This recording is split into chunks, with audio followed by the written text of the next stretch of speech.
Assalamualaikum warahmatullahi wabarakatuh. Welcome back to my channel. Balik lagi di aku Nes Edu Channel. Apa kabar kalian semuanya? Semoga sehat selalu, murah rezeki dan tambah bahagia tentunya. Amin amin ya robbal alamin. Oke, kali ini kita akan belajar soal PKP, tes karakteristik kepribadian. Namun sebelum ke videonya, aku mengajak teman-teman semuanya untuk mendukung channel ini bersama-sama dengan menekan tombol subscribe dan loncengnya ya. 3, 2, 1, terima kasih. Oke, let's start. Soal 1. Pekerjaan saya sangat banyak, sementara teman-teman lain bersantai karena tidak ada pekerjaan. Sikap saya adalah, jadi misalkan Anda punya pekerjaan banyak, kemudian teman-temannya santai semua, apa yang harus Anda lakukan? Meminta kepada atasan, saya kepada atasan saya, menyuruh pegawai lain untuk membantu. B. Meminta kepada teman-teman kerja saya untuk membantu. C. Meminta kepada teman saya untuk membantu dan nantinya jika dia mengalami kesulitan, maka saya akan membantunya. D. Mengerjakan sendiri sehingga hasilnya dapat saya bertanggungjawabkan. E. Mencoba berdiskusi cara tercepat menyelesaikannya, namun jika tidak bersedia membantu, saya akan menyelesaikannya.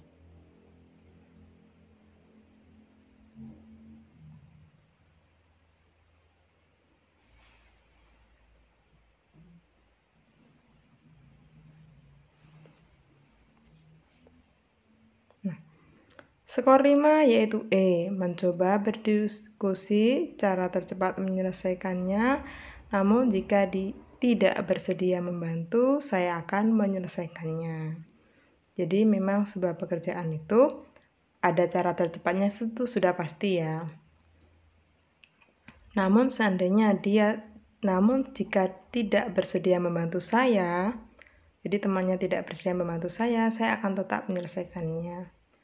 Pembahasan tujuan dari soal ini untuk menilai sejauh mana tanggung jawab Anda dalam mengemban amanah pekerjaan yang diberikan kepada Anda.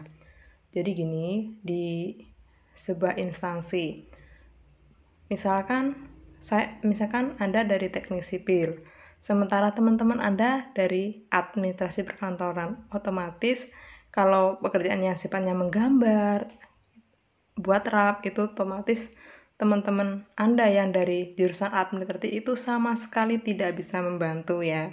Cuma mungkin ada cara tercepatnya, mungkin teman-teman harus lembur dan lain sebagainya gitu kan. Untuk cara-cara tercepatnya itu bisa didiskusikan. Oke, kita lanjut ke soal nomor 2. Salah satu dari tim anggota kerja saya tidak serius dalam mengerjakan pekerjaan yang sangat penting. Saya selaku ketua kelompok akan A. Menegur untuk lebih bertanggung jawab dalam pekerjaannya. B. Memberikan surat peringatan. Jika masih tidak mengindahkan, maka saya lapor kepada atasan. C. Mengambil alih tugasnya lalu membaginya kembali dengan teman yang lain. D. Tidak mau ambil pusing. E. Mengeluarkan dalam kelompok. Jadi jawaban yang tidak harus dipilih itu D dan E itu tidak harus dipilih ya. A, B, C bisa dipertimbangkan.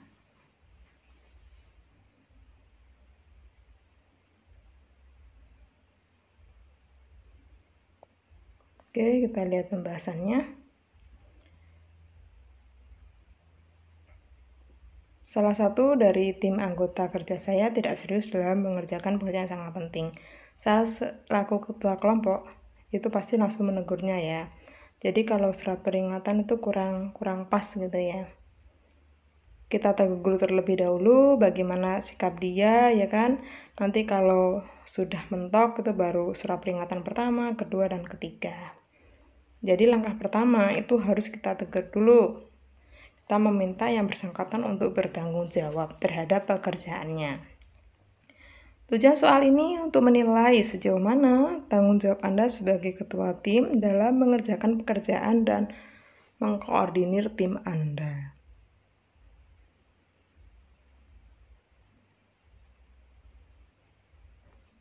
Oke, soal nomor 3. Di pagi hari saat akan berangkat kerja, yang saya pikirkan adalah A. Tugasnya menempuh tempat kerja. B. Pusing membayangkan suasana kerja. C. Berharap hari itu tidak terjadi masalah. D. Bersemangat menjalani hari. E. Pasrah menjalani demi hari.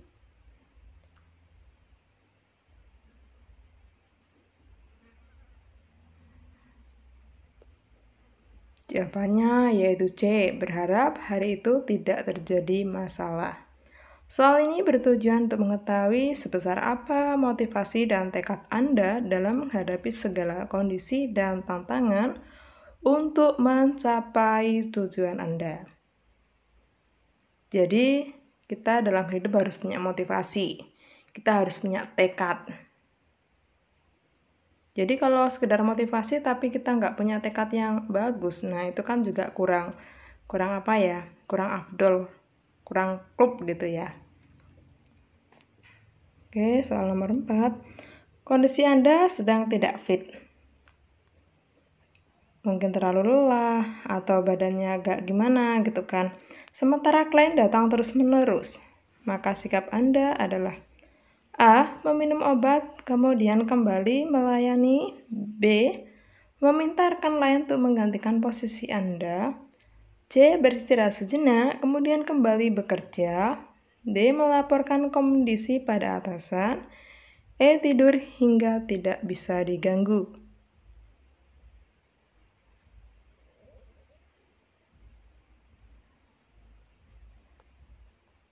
Jawabannya yaitu A. Meminum obat, kemudian kembali melayani.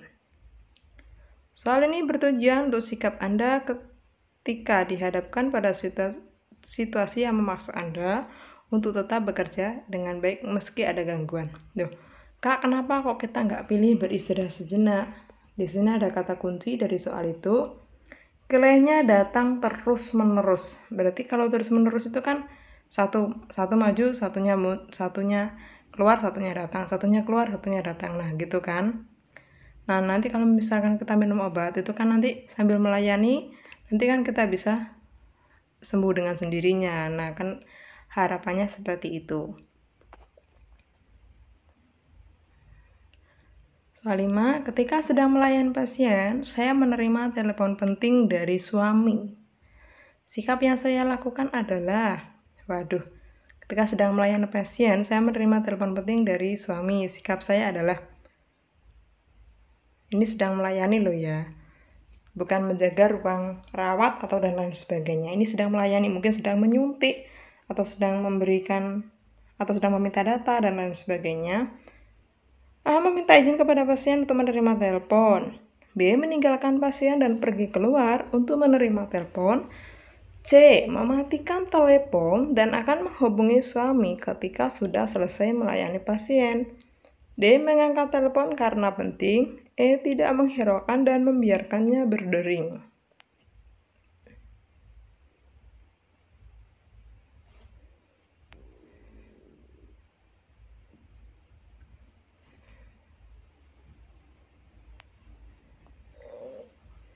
Jawabannya yaitu C. Mematikan telepon dan akan menghubungi suami ketika sudah melayani pasien.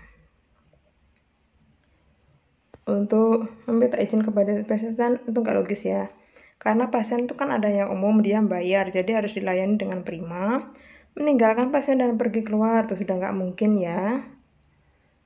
Mengangkat telepon karena penting, tapi masalahnya ini masalah pribadi ya, jadi nggak bisa dinomorsatukan tuh nggak bisa. Kalau ada publik dan pribadi, maka kita harus memilih publik terlebih dahulu. E. Tidak menghiraukan dan membiarkan berdering. Nah, kalau berdering terus, otomatis pasiennya nggak bisa istirahat, dia kan terganggu.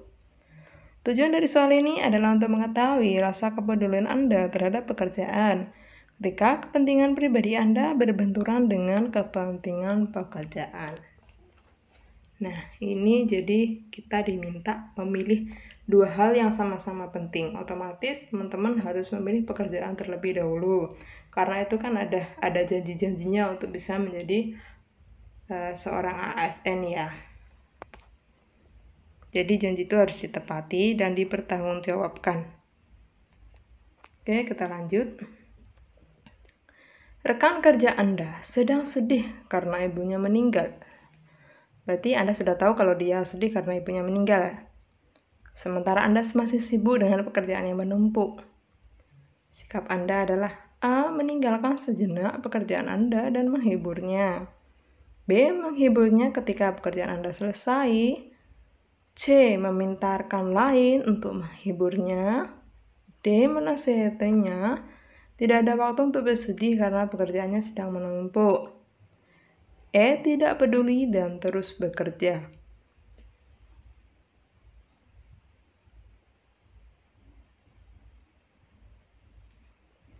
Oke, jawabannya yaitu A. Meninggalkan sejenak pekerjaan Anda dan menghiburnya. Di sini ada kata kunci sejenak. Nah, sejenak itu kan bisa jadi 2 menit, 5 menit gitu kan nggak masalah ya. Kalau hitungan di sini ada kata sejenak. Sejenak itu artinya hitungan menit ya. Jadi itu saya rasa juga nggak masalah karena ini kan kepentingan sosial ya.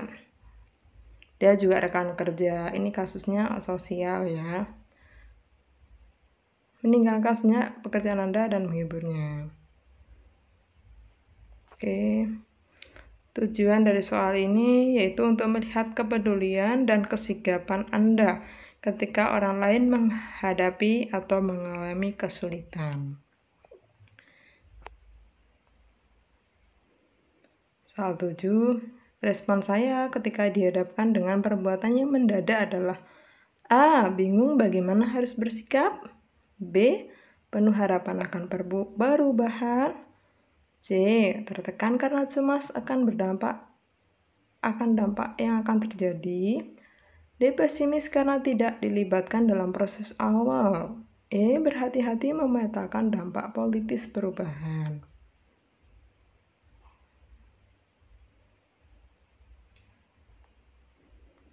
Jawabannya yaitu E.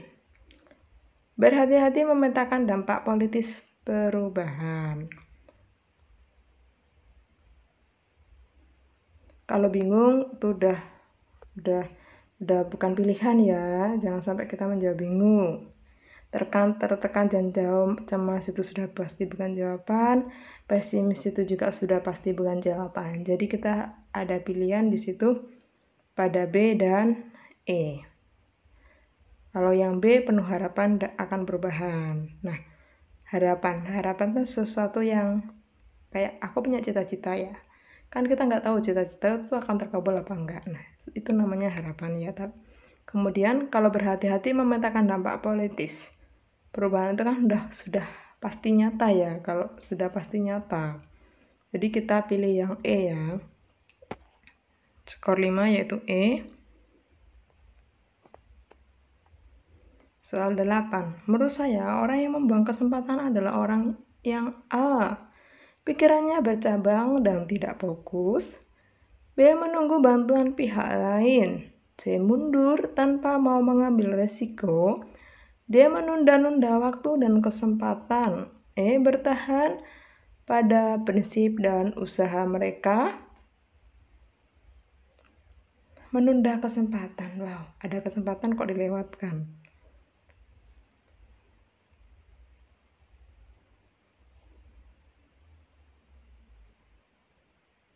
Oke, kita lihat pembahasannya.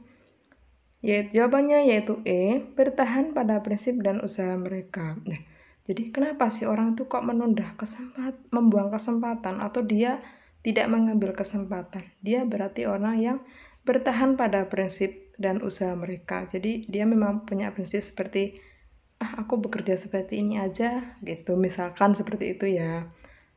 Nah, sehingga ada kesempatan yang jauh lebih baik, dia nggak mau pindah, misalkan aku di sini aja deh biar dekat sama orang tua, biar dekat sama si A misalkan.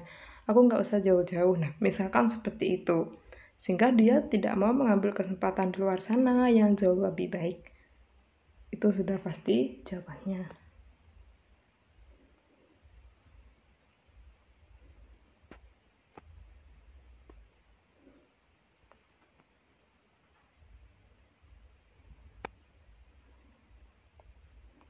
Kita geser. Seandainya Anda mendapatkan kepercayaan dari pimpinan yang Anda tahu, akan memecah belah kerjasama kelompok yang telah terbentuk.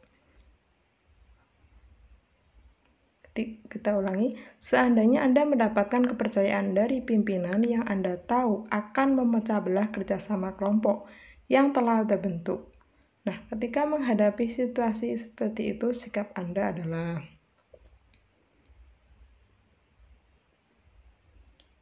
A. Saya mencoba mempertimbangkan sendiri dari berbagai sudut pandang kepentingan. B. Saya meminta pertimbangan teman dekat. C. Saya akan meminta pertimbangan keluarga. D. Saya akan meminta pertimbangan senior di kantor.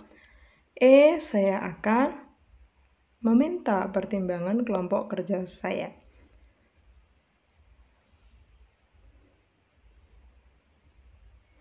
Di sini yang paling berat yaitu ada kata memecah belah kerjasama kelompok yang telah terbentuk. Nah, di sini adalah membutuhkan pertimbangan bagaimana agar kelompok itu tidak terpecah belah ya.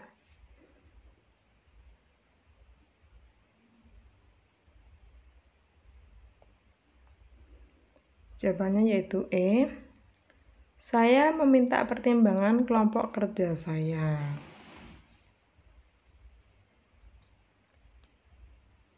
Ini kebetulan E semua ya. Biar teman-teman paling enggak bisa menilai dari yang A, B, C, D, E itu ya. Yang saya mencoba mempertimbangkan sendiri dari berbagai sudut kepentingan. Nah, kalau mempertimbangkan sendiri itu kan belum tentu keputusan yang teman-teman ambil itu cepat, berarti dipikir sendiri loh ya. Saya meminta pertimbangan dekat, ya nggak bisa dong, karena dalam kelompok itu ada yang dekat, ada yang dari jauh misalkan. Nggak semata sahabat ya teman dekat itu. Kemudian yang C, saya akan meminta pertimbangan keluarga. Nah ini sudah jauh ya. Kemudian yang D, saya akan meminta pertimbangan senior di kantor. Nah ini agak lumayan ya, karena senior jadi dia lebih pengalaman. Tetapi alangkah bagusnya dan terbagus atau terbaik, saya akan meminta pertimbangan kelompok kerja saya. Ya sudah pastilah, karena di sini kan ada kata kunci kelompok kerja ya. Nah di sini juga ada kata kunci kerja sama kelompok. Nah itulah, ada dua kata yang hampir sama, tetapi ingat semua soal itu harus dicerna baik-baik ya. Apa maunya ini soal, apa butuh jawaban apa soal ini, gitu ya. Oke, kita geser ke nomor 10. Ketika saya sedang naik motor di jalan mendekati kampus tempat saya kuliah dulu, saya melihat salah seorang dosen saya yang dulu terkenal sangat galak sedang berjalan kaki. Saya akan berhenti dan menyalami dosen tersebut. B. Diam saja dan pura-pura tidak tahu. C. Langsung menambah kecepatan agar tidak terlihat. D. Dalam hati masih menyimpan dendam karena pernah dimarahi. E. Menyalami dosen tersebut dan menawari untuk memberi boncengan. Ini kategori soal yang paling mudah banget. Silakan dipertimbangkan jawabannya.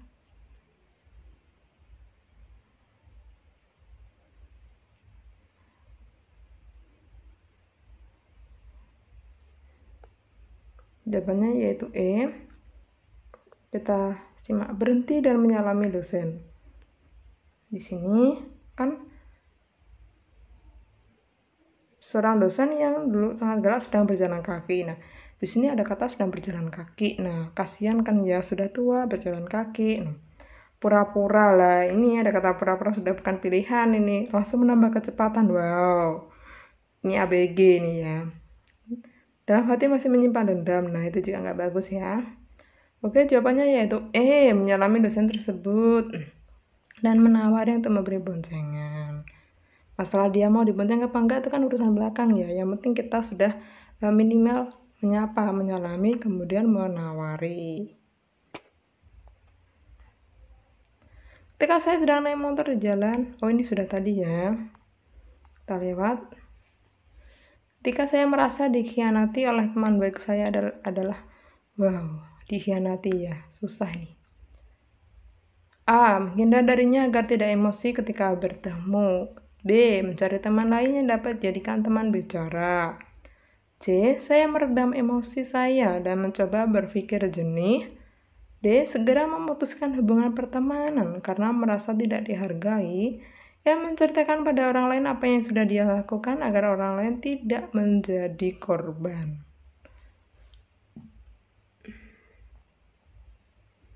Dikhianati tentu sakit ya, tetapi soal ini mengharapkan kita bijaksana.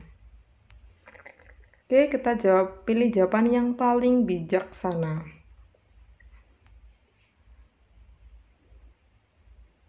Jawabannya yaitu C. Saya meredam emosi saya dan mencoba berpikir jernih. Menghindari darinya agar tidak emosi ketika bertemu. Ya namanya teman ya, Mas. Kalau misalkan teman sekantor, teman satu sekolah, teman satu kelas, masa kita menghindar terus? Kan nggak mungkin. Bisa jadi kita misalkan teman satu sekolah, atau satu kampus, atau satu ruangan, otomatis kan ada tetap bertemunya ya, mungkin pas rapat, atau pas lagi ada acara-acara tertentu. Nah ini bukan jawaban. Kita pertimbangkan yang B. Mencari teman lain tuh dapat dijadikan bicara. Nah ini ada poinnya ya, tapi kita harus melihat yang lainnya, yang paling bagus. Saya meredam emosi dan mencoba berpikir jernih. Ya itu pasti ya. Karena siapa sih yang mau meredamkan emosi kita ya kalau nggak diri kita sendiri. Jadi gini, kadang kalau orang dicela orang lain gini ya. Biarin aku dicela gitu. Aku masih punya Allah misalkan. Ada yang seperti itu. Allah aja sayang sama aku gitu. Nah, ada juga yang cara meredamnya seperti itu. Kenapa sih kita harus memikirkan dia yang seperti itu gitu, misalkan meredam emosinya kayak gitu. Kira-kira solusinya gimana ya biar aku tuh bisa akrab lagi, gimana ya caranya aku biar aku tuh bisa menyadarkan orang yang mengkhianati aku. Nah misalkan seperti itu. Nah berpikir jernih itu maksudnya seperti itu ya. Oke, kalau memutus hubungan pertemanan itu sudah pasti tidak dapat skor. Kalau menceritakan kejelekan orang lain udah pasti tidak dapat skor. Walaupun tujuannya itu baik. Nah, misalkan seperti itu. Agar tidak ada orang lain yang menjadi korban. Jadi kan sebenarnya kalau misalkan tujuannya seperti ini kan kita mungkin bisa berpikir jernih. Oh mungkin kita bisa ngomong baik-baik sama si A. Kamu jangan begitu dong. Kalau kamu digituin gimana? Misalkan seperti itu kan ini teman. Jadi kita ngomongnya bebas. Kamu jangan nikung aku dong. Kalau seandainya kamu sendiri ditikung gimana perasaanmu? Nah dari situ mungkin dia bisa sadar dan lain sebagainya atau jauh lebih baik.